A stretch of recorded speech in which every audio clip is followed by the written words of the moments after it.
We have asked what is entrepreneurship, and we have equated it with the concept of human action and explained its etymological origin.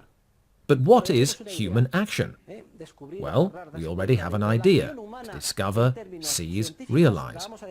But in scientific terms, we will define human action as all deliberate behavior or conduct.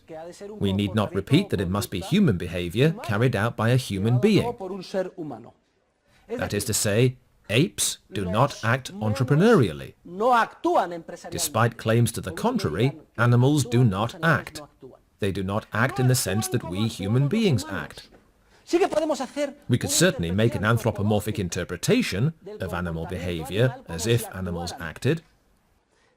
Almost everyone has had a dog. Dogs get so happy when they see us. They jump for joy. Man's best friend. They are practically our intimate companions. We talk to them. It seems like they answer. But there is an enormous fundamental difference between animal behavior and human action.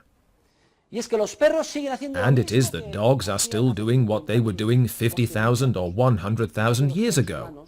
In contrast, human beings have not ceased to entrepreneurially create new ideas. We have put a man on the moon. We have composed Beethoven's Ninth Symphony and Schubert's Unfinished Symphony. And we have advanced civilization in ways we could not have imagined a short time ago. Neither is the behavior of a sleepwalker human action. You all know what a sleepwalker does. He is sleeping. He suddenly gets up.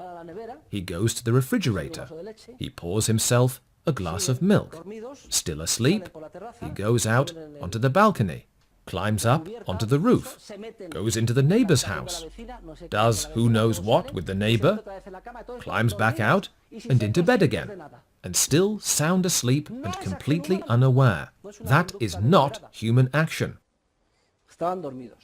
It is not deliberate conduct. He was asleep, and the next day does not remember a thing. Reflex reactions are not human actions either. If someone taps us here, like doctors do, with their little hammers, our leg goes up. That is not a human action either. Human action must be deliberate behavior or conduct. From an external viewpoint, human action does not require movement that could be observed by an outsider. Sometimes human action can consist of not doing something.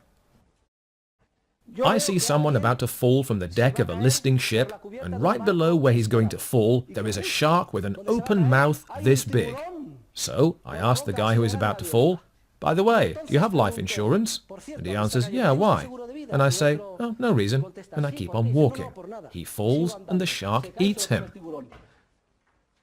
I have plainly committed a human act of omission. This is important. Human actions are not unequivocally observable to an outsider. We will see how this precludes empirical verification in economics. Instead, human actions are only interpretable in subjective terms.